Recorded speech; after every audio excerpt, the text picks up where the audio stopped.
എന്ന് പറഞ്ഞത്. അതിനുശേഷം പിന്നെ നമ്മുടെ ചാത്തനൊപ്പം വന്ന് നമ്മളെ വീണ്ടും പേടിപ്പിച്ചു. ഇതിപ്പോ എന്താണ് ചേട്ടാ, സുമതിയുള്ളവർ സുമതിനൊപ്പം വന്നിട്ട് പേടിപ്പിക്കാനാണോ ചേട്ടൻ്റെ പ്ലാൻ? കഥ പറഞ്ഞിട്ടില്ല എന്നല്ല കഥയൊക്കെ അറിയാം. 2018 കാറിന്റെ അകത്ത് വെച്ചാണ് കഥ കേൾക്കുന്നത്. കഥ അതായത് ഞാൻ എന്റെ ജീവിതത്തിൽ ആദ്യമായി അർജുനോട് കഥ പറയുന്നത് നല്ല മഴയത്ത് ഒരു വണ്ടിക്കകത്തിട്ടാണ്. അർജുന കാർ വാഷ് പറയുന്നത്. അന്ന് ഈ കഥ കേട്ടപ്പോൾ എന്നോട് അർജുൻ പറഞ്ഞു, ചേട്ടാ എനിക്ക് ഇഷ്ടപ്പെട്ടു, ഞാൻ ചെയ്യട്ടെന്ന് ചോദിച്ചു. പിന്നെ എന്നെ വിളിച്ചില്ല ഒരു 1.5 വർഷത്തോളം. അല്ല, അതിന് കാരണം മറ്റൊന്നുമല്ല, എല്ലാത്തിനും അതിൻ്റെ സമയമുണ്ടെന്ന് പറഞ്ഞു. കാരണം അന്ന് തുറന്നു പറയാം, അന്ന് ആ സിനിമയുമായിട്ട് ഞങ്ങൾ മുന്നോട്ട് പോയപ്പോൾ ആദ്യമേ തന്നെ ഞാൻ പറഞ്ഞ പോലെ തന്നെ ഒരു വലിയ മുതൽമുടക്കുണ്ട്. അന്ന് അർജുൻ തുടങ്ങിയ സമയമാണ്.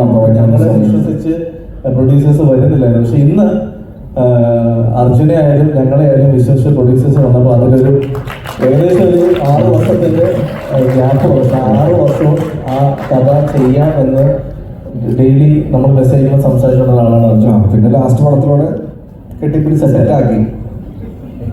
അപ്പൊ എല്ലാവരും വന്നതിൽ വളരെയധികം സന്തോഷമുണ്ട്. എല്ലാവരും ഇങ്ങനെ കാണാൻ പറ്റില്ല. എൻ്റെ ജീവിതത്തിൽ ആദ്യമായിട്ട് ഒരു പടത്തിന്റെ ടൈറ്റിൽ ലോഞ്ചാണ്. അപ്പോൾ വളരെ ഒരു സ്പെഷ്യൽ ഡേ ആണ്. ഇപ്പോൾ സുമതി വളർന്ന് തുടങ്ങാനായിട്ട് ഭയങ്കര എക്സൈറ്റഡ്. കാരണം ഇതിൻ്റെ കുറേ എക്സൈറ്റിംഗ് ഫാക്ടേഴ്സ് ഉണ്ട്.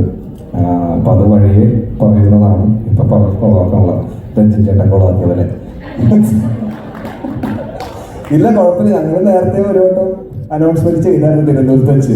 അപ്പോൾ പിന്നെയും പറക്കുമെന്ന് ചോദിച്ചു. പക്ഷേ കുഴപ്പമില്ല, കറക്റ്റായിട്ട് ഒട്ടിച്ച്. വളരെയധികം സന്തോഷം. അപ്പോൾ ഇതേ സപ്പോർട്ട്, ഇതേ സ്നേഹം പടം ഇറങ്ങുമ്പോൾ വേണം. ഞങ്ങളുടെ പടം മാത്രമല്ല, ഇനി ഇറങ്ങുന്ന എല്ലാ മലയാള സിനിമകളും എല്ലാവരും സപ്പോർട്ട് ചെയ്യുക, എല്ലാവരും ഇരുകൈയിട്ട് സ്വീകരിക്കുക. Thank you so much. ബാക്കി കാസ്റ്റ് അത്ര പറഞ്ഞു ഇതിൽ ഞാനുണ്ട് എന്നുള്ളത് എനിക്ക് ഓക്കെയാണ്.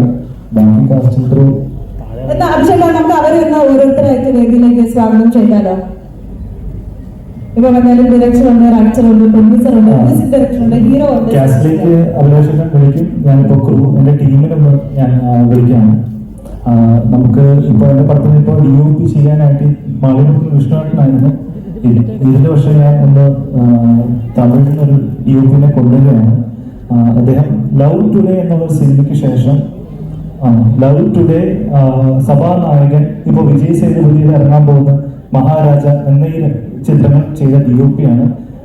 ഞാൻ ഒരുമിച്ച് അദ്ദേഹത്തിൻ്റെ ഒപ്പം ചെന്നൈയിൽ സീമരാജ എന്ന പടത്തിൽ വർക്ക് ചെയ്യുന്ന സമയത്ത് പരിചയപ്പെട്ടാണ്. അതിനുശേഷം ഉണ്ടായ ഒരു ചെങ്ങാത്തമാണ്. എൻ്റെ ഏറ്റവും പ്രിയപ്പെട്ട സുഹൃത്ത് ദിനേശ് പുരുഷോത്തമൻ